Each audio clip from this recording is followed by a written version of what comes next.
ದೀನದಯಾನಿಧಿ ವಾಸುದೇವ ನಿಮ್ಮನ್ನು ಬಿಟ್ಟು ಬೇರೆ ಗತಿಯಾಗ್ತದೆ. ಆತ್ಮೀಯದಿಂದ ಪರಿತ್ಯಜಿಸಲ್ಪಟ್ಟೆ. ನನ್ನ ಪತಿಗಳು ನನ್ನನ್ನು ಭೋಗ ವಾಸನೆಯಂತೆ ಯುಗದಲ್ಲಿ ಪಣವಾಗಿಟ್ಟು ಸೋತರು. ಆ ಈಶ್ವರ, ಈ ದ್ರೌಪದಿ ಹಣೆಯಲ್ಲಿ ಇನ್ನೇನು ಬರೆದಿರುವೆಯೋ ಕಾಣಿದಲ್ಲ.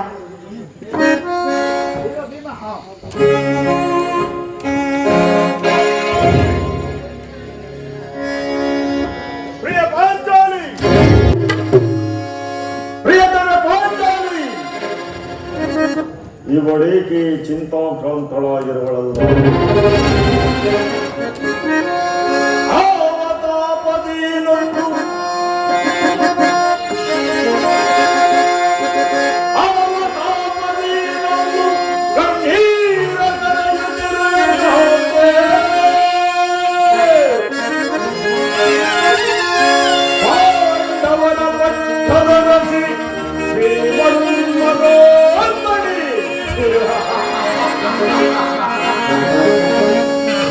ವಾಸುದೇವನ ಸೊರೆಯು ನಮಗಿರಲು, ಸೊರೆಯು ನಮಗಿರಲು ಬಂದುದಾವುದೋ ಕೊರತೆ. ಪರಮನಿ ಗಮನಿ ಪರಿಹರಿಸದಿರುವುದೇ ಈ ಪ್ರಚಂಡ ಪರಿವೇರ.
ಏನಾಯಿತು?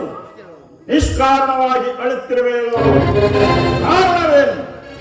ಪ್ರಾಣೇಶ್ವರ, ನಾನು ನಿಷ್ಕಾರಣವಾಗಿ ಅಳುತ್ತಿನ ಪ್ರಭು. ಈ ಪಾಂಚಿ ಅಳುವಿಗೆ ಒಂದರ 10 ಕಾರಣ. ನೀವು ಪುರುಷ, ನಿಮ್ಮನ್ನು ಯಾರು ಅಪಮಾನ ಪಡಿಸಿದರೆ ನೀವೇ ಅವರಿಗೆ ಬಂದು ಕಾರಣ ತೀರಿಸಬಹುದು. ಆದರೆ ಸ್ತ್ರೀಯರ ವಿಚಾರವೂ ಆಗಲ್ಲ. ಅನ್ನ ವಸ್ತ್ರಗಳಿಗಾಗಿ ಆಶೆ ಪಡೆಯಲೇಬೇಕು. ಆತ್ಮರಕ್ಷಣೆಗಾಗಿ ಅನ್ಯ ಸಹಿಸಲೇಬೇಕು. ಹೇ ಪರಮೇಶ್ವರ, ಹೇ ಪರಮೇಶ್ವರ, ಇಂತಹ ಪರಾಧನ ಸ್ತ್ರೀ ಜಾತಿಯನ್ನು ಏಕೆ ಸೃಷ್ಟಿಸಿದೆ? ಹೇಳಬೇಡ ಪಾಂಚಾಲಿ, ಹೇಳಬೇಡ. ಸ್ತ್ರೀಯರ ಅಪರಾಧೀನತೆಯು ನಮ್ಮ ಸಮಾಜದ ನಿಯಮ, ಭಗವತ್ ಸ್ವರೂಪರಾದ ಋಷಿಗಳ ಆಜ್ಞೆ. ಏನು ಋಷಿಗಳಾಗಿ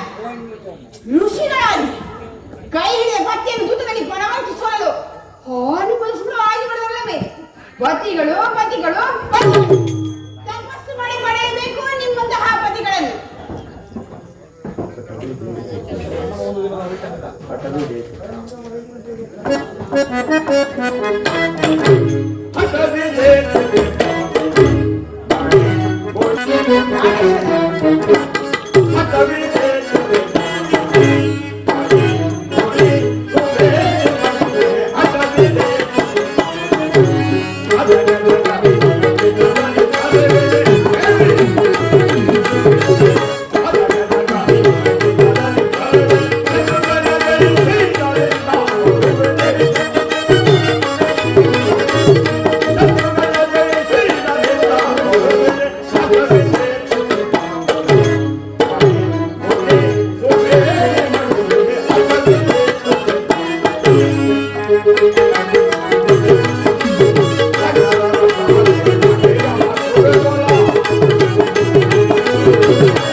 ಅಣ್ಣನ ಅಪರಾಧಗಳನ್ನು ಕ್ಷಮಿಸುವಂತೆ ನಾನೆಷ್ಟೋ ಸಾರಿ ನಿಲ್ಲಲ್ಲಿ ಕೇಳಲಿದ್ದೆ.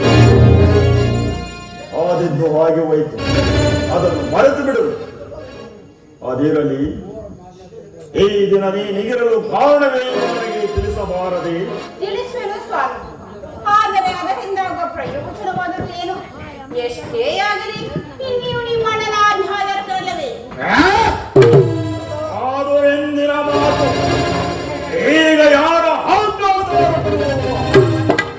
ಹಾಗಾದರೆ ಕೇಳಿ ಪ್ರಿಯ, ಈ ದಿನ ನಾನು ಹಸ್ತಿನಾಪುರ ದೇವಿ ಮಂದಿರಕ್ಕೆ ಹೋಗಿದೆ. ಅಲ್ಲಿಗೆ ಆ ದುರ್ಯೋಧನ ಪತ್ನಿ ಭಾನುಮತಿ ಸಹ ಬಂದಿದ್ದಾಳೆ. ಸ್ವಾಮಿ, ಆಕೆ ನಕ್ಕಳು ಪ್ರಿಯ. ನಿನ್ನ ಪತಿಗಳು ವಾಸುಕರಿಗೆ ಬ್ರಹ್ಮನು ಬೆಳಲು ಕುಂದಿರುತ್ತಡೆಯನ್ನು ಸಂಧಿಗಾಗಿ ಕಳುಹಿಸಿದರು. ಇನ್ನೇನು ಸಂಧಿಯಾಗುವುದಷ್ಟೇ ಬಾಕಿ. ಈಗಲಾದರೂ ಈ ನಿನ್ನ ಬಿಸಿದ ಮುಡಿಯನ್ನು ಮುಡಿಗುಟ್ಟುವೆಯಷ್ಟೇ ಎಂದು ಹೇಳಿ ಅಪಹಾಸ್ಯಗೊಂಡ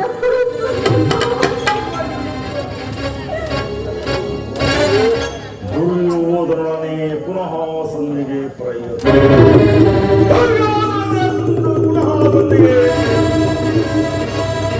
ಹಾಗಾದರೆ ನನ್ನ ಸಂದೇಹವು ನಿಜವಾಯಿತು. ಯಾರು ರಾಯಭಾರಕ್ಕಾಗಿ ಹೋದವರು? ಮತ್ತಿನ್ನಾರು ಸ್ವಾಮಿ, ನಮ್ಮ ಅಣ್ಣನಾದ ಶ್ರೀಕೃಷ್ಣ ಪರಮಾತ್ಮರೇ. ಕೃಷ್ಣನೇ?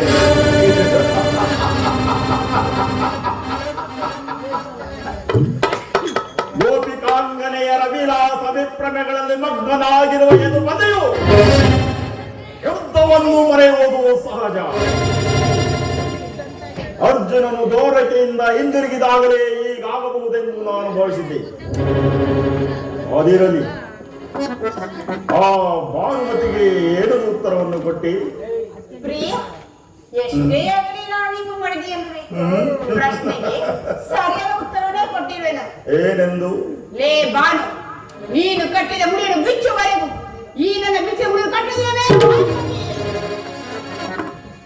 ಬಾಪು ಪಾಂಚಾಲಿ ಜಾಣೆ ಜಾಣೆ ಜಾಣೆ ಮುದ್ದಾಡುವೆನು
ಒಂದು ದಿನ ಈ ನನ್ನ ಮೆಚ್ಚಿದ ಕೇಶ ರಾಶಿ ಹಿಡ್ಕೊಂಡು ಗುರುಕುಲ ಅಂತ ಕರಾಳವನ್ನು ರಾತ್ರಿಯನ್ನು ಸಂಭವಿಸಿದ ಇನ್ನು ಏನೇನೋ ಹೇಳಿದ್ದೀರಿ. ಪುನಃ ನನ್ನ ಬಾಯಿಂದಲೇ ಆ ಪ್ರತಿಜ್ಞ ವಾಕ್ಯಗಳನ್ನು ಕೇಳಲು ಅಪೇಕ್ಷಿಸಿದೆ.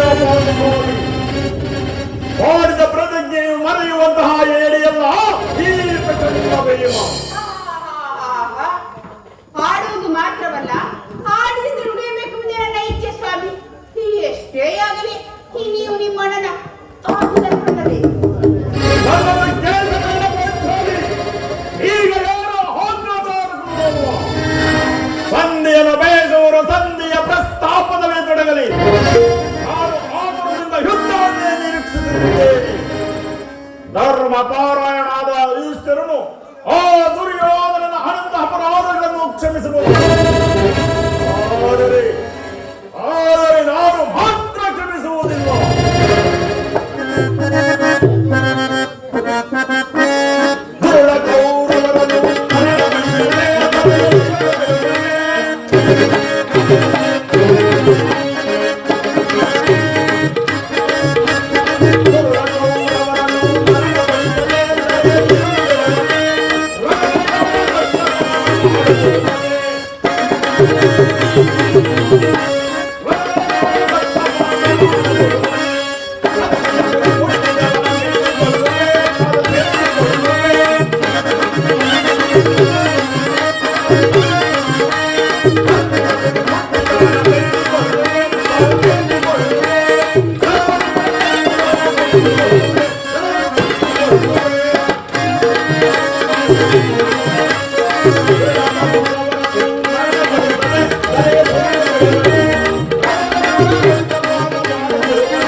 ನೋಡೋಣ. ಸಂಧಿಯ ಪ್ರಸ್ತಾಪವನ್ನು ಕೇಳಿ ಭೀಮಸೇನನು ಕೆಳದ ಸಿಂಹದಂತೆ ವಿಜೃಂಭಿಸುತ್ತಿರುವರು. ಆತನನ್ನು ಸಮಾಧಾನಪಡಿಸಲು ಇನ್ನವರೆಗೂ ಯಾರಿಗೂ ಶಕ್ತರಲ್ಲ. ಈ ಸಾರಿ ಅವನ ಕೋಪಕ್ಕೆ ದ್ರೌಪದಿಯೇ ಮೂಲ ಕಾರಣವೆಂದು ಪಾಠ. ಕೌರವರೊಡನೆ ಯುದ್ಧ ಮಾಡುವುದಕ್ಕಿಂತಲೂ ಈ ನನ್ನ ಸಹೋದರನ ಕೋಪವನ್ನು ಶಮನ ಮಾಡುವುದು ಒಂದೊಂದು ಸಾರಿ ಸಾಧ್ಯವಾಗಬಹುದು. ಸಹೋದರ ಭೀಮಸೇನ ಶಾಂತನಾಗೋ. ಪಾಂಚಾಲಿ, ಸಮಾಚಾರವೇನು? ಅಣ್ಣನೇಕೆ ಸಿಟ್ಟಾಗಿರುವನು? ಏಕೆ ಸ್ವಾಮಿ, ಈ ನನ್ನ ಬಿಚ್ಚು ಬಿಡುವುದಲ್ಲ. ನಿಮ್ಮ ಪ್ರಶ್ನೆಗೆ ಸರಿಯಾದ ಉತ್ತರವು ಕೊಡುವಲ್ಲದೆ. ಸಮಯಕ್ಕೆ ಸರಿಯಾಗಿ ಬಂದೆ. ನನಗೆ ಯಾರಲ್ಲಿಯೂ ಕೋಪವಿಲ್ಲ. ಅರ್ಜುನ ಸಮ್ಮುಖದಲ್ಲಿ ನಿಮಗೊಂದು ಮಾತನ್ನು ತಿಳಿಸಬೇಕೆಂದಿದ್ದನು. ಅದನ್ನು ನಿಮ್ಮಿಬ್ಬರ ಸಮ್ಮುಖದಲ್ಲೇ ಹೇಳಿರುತ್ತೇನೆ. ಈ ಸಂಧಿಯ ಪ್ರಸ್ತಾಪವು ನಿಮಗೆ ಉಚಿತವಾಗಿರಬಹುದು. ಅರ್ಜುನನು ಅನುಭವಿಸಬಹುದು, ನಮ್ಮ ಸಹದೇವರು ಸುಮ್ಮನಿರಬಹುದು. ಆದರೆ ಈ ದಾಸ್ಯ ವೃತ್ತಿಯು ಪಾಂಡವರ ಕಳಂಕವೆಂದು ಘೋಷಿಸಿದರು. ಗಂಡವರ ಮನೆಯ ಬಾಗಿಲು ನಿಂತು ಸಂಧಿಯಾಚನೆ ಮಾಡಲು ಪಾಂಡುರಾಯನು ನಮ್ಮನ್ನು ಪುತ್ರರನ್ನಾಗಿ ಪಡೆಯಲು ಈ ಅಪಮಾನವು ನಿಮಗೆ ಸಹ್ಯಪ್ಪವಾಗಿರಬಹುದು. ಇನ್ನೊಂದು ಗಳಿಗೆಯೂ ನಾನು ಸಹಿಸತಕ್ಕವನಲ್ಲ. ಯುದ್ಧಕ್ಕಾಗಿ ನಿಮ್ಮ ಅನುಮತಿಯನ್ನಾಗಲಿ ಅರ್ಜುನನ ಅಪೇಕ್ಷೆಯನ್ನಾಗಲಿ ನಾನು ಅಪೇಕ್ಷೆ ಪಡುವುದಿಲ್ಲ. ನಾನು ಮತ್ತು ಈ ನನ್ನ ಗದೆ ಆ ಗುರುಕುಲವನ್ನೇ ನೀವು ನಿಶ್ಚಿಂತೆಯಿಂದ ಸಂಧಿಯ ಪ್ರಸ್ತಾಪವನ್ನು ಮಾಡುತ್ತೀರಿ. ನನಗೆ ತೋರಿದನ್ನು ನಾನು ಮಾಡುವುದು.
ಶಾಂತನಾಗು.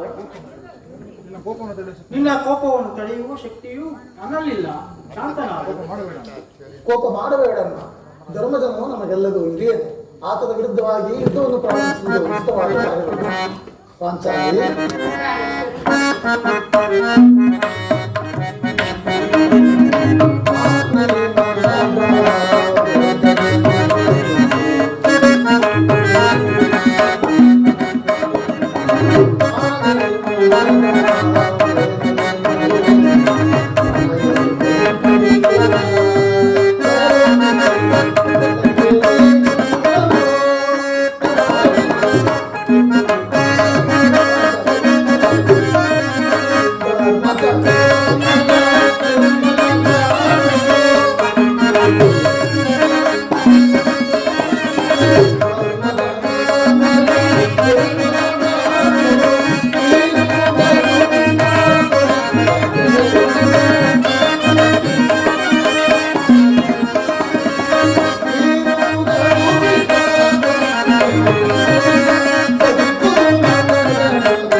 ಕ್ಷತ್ರಿಯ ಧರ್ಮ ಏನೆಂಬುದು ಬರೆಯುವುದು ನಿಮಗೆ ಉಚಿತವಲ್ಲ ಪ್ರಾಣೇಶ್ವರ.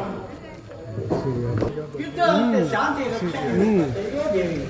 ಯುದ್ಧವು ಎಂತಹ ಘೋರ ಕರ್ಮವೆಂದು ನಾವುಗಳ ಅಭಿಮಾನಕ್ಕೆ ವಶರಾಗಿ ಯುದ್ಧವನ್ನು ಪ್ರಾರಂಭಿಸುವುದು ಮುಂದಿನ ವಿಚಾರಕ್ಕಾಗಿ ದುಃಖಿಸಬೇಕಾಗಿದೆ. ಅದಕ್ಕಾಗಿ ಅಲ್ಲವೇ ಸಂಧಿಗಾಗಿ ನಾವು ಸರ್ವ ಪ್ರಯತ್ನವನ್ನು ಮಾಡುತ್ತೇವೆ. ರಾಜೇಂದ್ರ, ದೌಮ್ಯನು ಸಂಧಿಗೆ ಕಳಿಸಿ ಅಪಮಾನ ಪಡಿಸಿದ್ದೀರಿ. ಕುಲ ಪುರೋಹಿತನ್ನು ಕಳಿಸಲು ಇದು ಮದುವೆ ಅವತರವಲ್ಲ ಎಂದು ಹೇಳಿ ಕಳಿಸಿದ ಆ ದುರ್ಯೋಧನ ಇದರ ಪರಿಜ್ಞಾನ ನಿಮಗೆ ಅದಾಗಿ ಹೋಯ್ತಲ್ಲ. ಈಗ ಶ್ರೀಕೃಷ್ಣನನ್ನು ಕಳುಹಿಸಿದ್ದೀರಿ, ಪುನಃ ಅಪಮಾನ ಪಡಿಸಿದ್ದೀರಲ್ಲ ಎಂಬುದು ನನ್ನ ಚಿಂತೆ ಆಗಿರುವುದು ರಾಜೇಂದ್ರ. ಆಹಾ, ಏನೀ ಕೋಲಾಹಲ!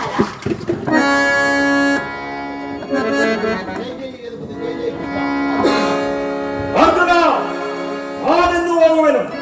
ಈ ಸಂಧಿಯ ಫಲಾಫಲಗಳು ಕೇಳುವುದರಿಂದ ನನಗಾವ ಪ್ರಯೋಜನವಿಲ್ಲ.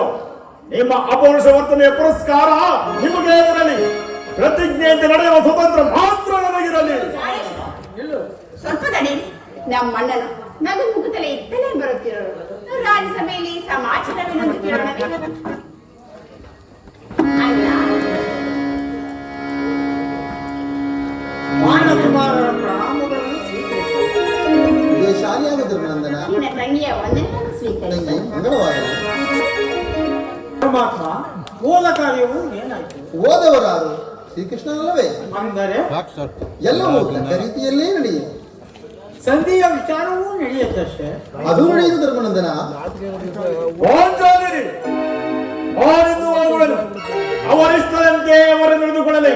ನನಗೆ ತೋರಿದನು ನಾನು ಮಾಡುವೆನು. ನಾನು ಸಹೋದರ, ಸ್ವಲ್ಪ ತಡಿ. ನಮ್ಮಣ್ಣನ ಮಾತು ಮುಗಿಯಲಿ. ಮಣ್ಣನ ಮಾತು ಮುಗಿಯೋದ್ರೊಳಗಾಗಿ ನನ್ನ ತೊಂದರೆ ಮುಗಿದು ಹೋಗುವುದು. ಯದುಪತಿ, ಸಭೆಯಲ್ಲಿ ಏನೇನು ನಡೆಯಿತು? ಎಲ್ಲವೂ ತಕ್ಕ ರೀತಿಯಲ್ಲಿ ನಡೆಯಿತು. ನಿಮ್ಮ ನಾನಿಂದು ಕಡೆಯಲಾರ ರುಕ್ಮಿಣಿಪತಿ, ಇನ್ನ ಸಮಸ್ಯೆಯ ಮಾತುಗಳು ನನಗೆ ಬೇಕಾಗಿಲ್ಲ. ಅಗ್ರಜರ ಅಪೇಕ್ಷೆಯಂತೆ 5 ಗ್ರಾಮಗಳಿಗೆ ಸಂಧಿ ಆಯಿತೆ. ಅದು ಹಾಯ್ದು ಭೀಮಸೇನ, ನಾನು ಅದಕ್ಕಾಗಿ ಅಲ್ಲವೇ? ಕೃಷ್ಣ, ಈಗ ತಿಳಿಯಿತು ನಿನ್ನ ಅಭಿಮತ. ಅಜ್ಞಾತವಾಸದಲ್ಲಿ ಅರ್ಜುನನಿಗೆ ಬಳೆಗಳನ್ನು ತೊಡಿಸಿದೆ. ಈಗ ಸಂಧಿಯ ನೆಪದಲ್ಲಿ ನಮ್ಮೈವರಿಗೂ ಬಳೆಗಳನ್ನು ತೊಡಿಸಲು ಅಪೇಕ್ಷಿಸುವೆಯಾ? ಯಾದವಾಗ್ರಡಿ, ಈ ಪಾಂಡು ಪುತ್ರರ ಮೇಲೆ ನಿನಗೆ ಎಷ್ಟೊಂದು ಆಕ್ರೋಶ. ಭೀಮಸೇನ, ಸಾವಧಾನದಿಂದ ನನ್ನ ಮಾತನ್ನು ಕೇಳು. ನಿನಗೆ ಇಷ್ಟೊಂದು ಅಸಾಧನೆ ಏಕೆ? ನಿನಗೆ ಹೆಚ್ಚಿಗೆ ಸಂಬಂಧಪಟ್ಟ ವಿಚಾರವಿರುವುದಯ್ಯ. ಸ್ವಾಭಿಮಾನ ಶೂನ್ಯವಾದ ಸಂಧಾನದೊಡನೆ ಈ ಪ್ರಚಂಡ ಭೀಮನಿಗದಂತಹ ಸಂಬಂಧ ಇರುವುದಯ್ಯ. ಅತ್ಯಂತ ನಿಕಟವಾದ ಸಂಬಂಧವೇ ಇರುವುದು. ಪರಮಾತ್ಮ ಮುಂದೇನಾಯ್ತು? ಧರ್ಮನಂದನ, ರಾಯಸಭೆಯಲ್ಲಿ ವಿಚಾರ ನಡೆಸಿದರು. ಇದಕ್ಕೆ ಎಲ್ಲರೂ ಒಪ್ಪಿದರು. ಯಾರು ಒಪ್ಪಿದರು? ಭೀಷ್ಮ, ದ್ರೋಣ, ವಿದುರ ಮುಂತಾದವರು. ದುರ್ಯೋಧನ ಆತನೂ ಸಹ. ಕೃಷ್ಣ, ಇನ್ನು ನನಗಿಲ್ಲಿ ಕೆಲಸವಿಲ್ಲ. ಈ ದುರ್ವಾರ್ತೆಯನ್ನು ಕೇಳಬೇಕೆಂಬುದೇ ನಿನ್ನ ಇಚ್ಛೆಯಾಯಿತು. ಅದನ್ನು ಸಾಧಿಸಿದೆ. ಚೆನ್ನಾಗಿ ಸಾಧಿಸು. ಸಹೋದರರೇ, ನಿಮ್ಮ ಅಪೌರುಷ ಫಲವನ್ನು ನೀವೇ ಭಜಿಸಿರಿ. ಅದರಲ್ಲಿ ಈ ಭೀಮನು ಯಾವ ಭಾಗವನ್ನು ಅಪೇಕ್ಷೆ ಪಡುವುದಿಲ್ಲ. ಯಾಜ್ಞಾಸೇನಿ ನಿರಾಶರಾಗದಿಲ್ಲ. ಇದರಲ್ಲಿ ಈ ಭೀಮನು ಬದುಕಿದ್ದರೆ ನಿನ್ನ ಸೇಡನ್ನು ತೀರಿಸಲೇ ಬಿಡಲು. ಭೀಮಸೇನ, ನೀ ನಿಜವಾಗಿ ರೂಪತಿಯೇ ಸರಿ. ಇಷ್ಟೊಂದು ಕೋಪಗಳಿದ್ದರೆ ಆ ರಕ್ಕಸಿಯನ್ನು ಹೇಗೆ ಜನ ಹಾಳುತ್ತಿದ್ದೆ? ಸಾವಧಾನವಾಗಿ ಮುಂದುಕೊಂಡು ನನ್ನ ಪಾದ ಸಂಪೂರ್ಣವಾಗಿ ಸೊಮ್ಮನೆಯನ್ನು ಕಾಣಬೇಡ ಕೃಷ್ಣ. ಈ ಸಂಧಿಯ ಸುದ್ದಿ ಒಪ್ಪದು ಒಪ್ಪದು ಒಪ್ಪದು. ಭೀಮಸೇನ, ನಿನಗೆ ಒಬ್ಬ ವಿಚಾರ ಹೊಂದಿರುವುದು. ಆ ದುರ್ಯೋಧನಿಗೆ ಪ್ರಿಯ ಸಂದೇಶವನ್ನೇ ಕಳಿಸಿರುವನು. ದುರ್ಯೋಧನ ಸಂದೇಶ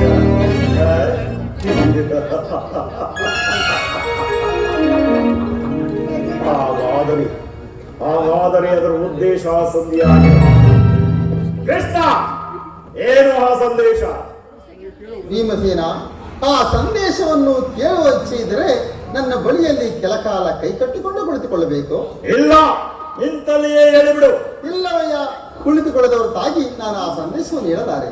ಕೃಷ್ಣ, ಪರಿಹಾಸ್ಯ ಮಾಡುತ್ತಿರುವೆಯ? ಪರಿಹಾಸ್ಯವಲ್ಲ ಭೀಮಸೇನ, ನಿನ್ನನ್ನು ಕಂಡರೆ ಅಷ್ಟೊಂದು ಭಯವಯ್ಯ.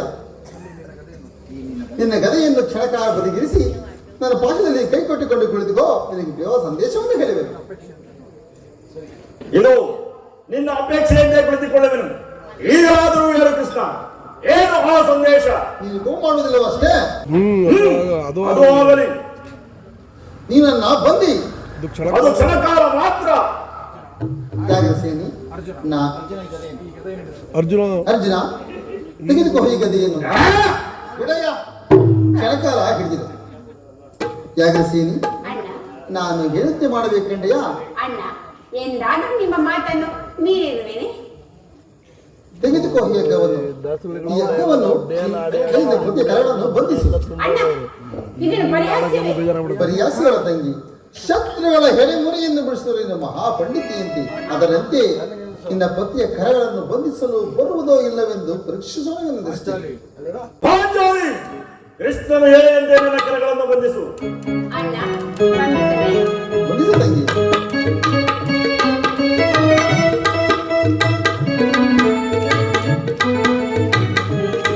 ಅಣ್ಣ, ಬಂಧಿಸಿರು ನೋಡು. ಈಗ ಎಲ್ಲರೂ ಕೇಳಿರಿ. ಈ ಭೀಮಸೇನನನ್ನು ಬಂಧಿಸಿರುವ ಹಂಗವು ನನ್ನ ಇಂದಿರಾ ಸಭೆಯಲ್ಲಿ ನನ್ನ ಅಂಗಾಂಗಗಳನ್ನು ಬಂಧಿಸಲು ಯತ್ನವಾಗಿತ್ತು. ಯಾರು ಈ ಕಾರ್ಯವನ್ನು ಮಾಡಿದರು? ಏನು ಹೇಳಿದೆ ಕೃಷ್ಣ? ಈ ಹಗ್ಗದಿಂದ ನಿನ್ನನ್ನು ಬಂದಲೆತ್ತಿಸಿದರೆ ಯಾರು ಯಾರು ಇಂತಹ ಕಾರ್ಯಗಳನ್ನು ಮಾಡಲು ಯಾರಿಂದ ಸಾಧ್ಯ? ಆ ದುರಾಭಿಮಾನಿಯಾದ ದುರ್ಯೋಧನನು ಆಜ್ಞೆ ಮಾಡಿದನು. ಆ ದುರಾಚಾರ್ಯ ದುಶ್ಯಾಸನನು ಈ ಕೃತ್ಯವನ್ನೆಸೆದನು. ಇಂತಹ ಘನ ಕಾರ್ಯಗಳು ಮತ್ಯಾರಿಂದ ಸಾಧ್ಯ ಭೀಮಸೇನ? ಪಾಂಚಾಲಿ, ನನ್ನ ಕರಗಳನ್ನು ಬಿಚ್ಚು.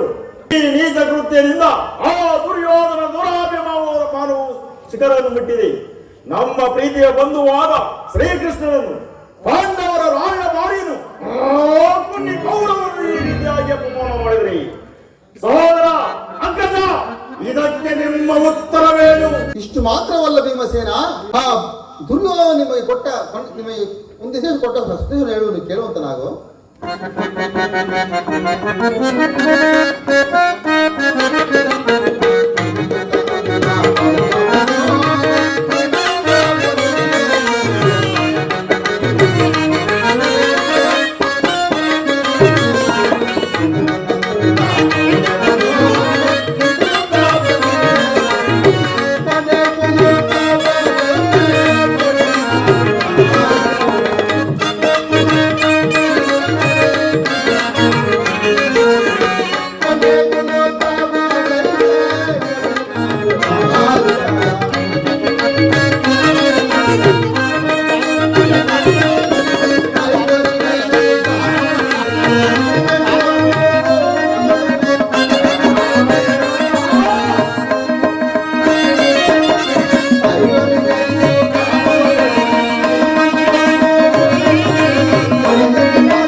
ಭೀಮಸೇನ, ಇಷ್ಟು ಮಾತ್ರವೇ ಅಲ್ಲ, ನಿಮ್ಮ ಸಂದೇಶಕ್ಕೆ ಆ ದುರ್ಯೋಧನ ಕೊಟ್ಟ ಉತ್ತರವನ್ನು ಕೇಳಿ ನೀವು ರಾಜ್ಯವನ್ನು ಬಯಸುವುದೇ ಆದರೆ ಅದು ದೊರಕುವುದು ಆಂಗಣದಲ್ಲಿ ಶಸ್ತ್ರಾಸ್ತ್ರಗಳ ವೀರ ಸ್ಪರ್ಶವಂದನದಲ್ಲಿ ಎಂದು ಬಾರಿಯಾಗಿ ಕೇಳಿದೆ.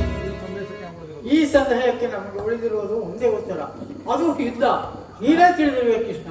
ನಾನು ಯುದ್ಧವನ್ನು ಅಪೇಕ್ಷೆ ಪಡುವುದೆಂದು ಸಂಧಿಗಾಗಿ ಸರ್ವ ಪ್ರಯತ್ನವೂ ಮಾಡುವುದೆಂದು ಮುಂದೆ ಇಷ್ಟದಂತೆ ಆಗಲಿ. ಅಂಗದ ನನ್ನ ಕೈಗಳನ್ನು ಬಿಟ್ಟು ಧನಂಜಯ ಕೃಷ್ಣ ಓಹೋ ನೇರ ಬೆಚ್ಚುವುದಿಲ್ಲ. ಹೇಳು, ಯಾರು ಬೆಚ್ಚುವುದು ಬೇಡ, ನಾನೇ ಬೆಚ್ಚುವುದೇನು.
ವಾಯುದೇವರಿಂದ ಜನಿಸಿದ್ದು ನಿಜವಾಗಿದ್ದರೆ, ಕುಂತಿ ಮಾತೆಯ ವರಪುತ್ರನಾಗಿದ್ದರೆ, ನಾಳಿನ ಯುದ್ಧದಲ್ಲಿ ಆ ಕೌರವರ 99 ಮಂದಿ ಸಹೋದರರನ್ನು ಸಂಪೂರ್ಣವಾಗಿ ನಾಶ ಮಾಡಿ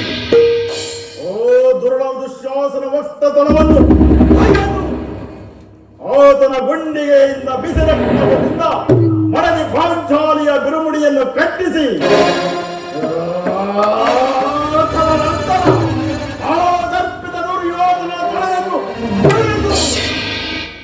ಆತನ ರಾಜ ಕಿರೀಟವನ್ನು ಈ ನನ್ನ ಎಡಗಾಲಿಯಿಂದ ಹೊಡೆ ಮಾಡಿ ನನ್ನ ಪ್ರತಿಜ್ಞೆಯನ್ನು ನೆರವೇರಿಸಿಕೊಳ್ಳದೆ ಹೋದರೆ ನನಗೆ ಅತಿ ಭಯಂಕರ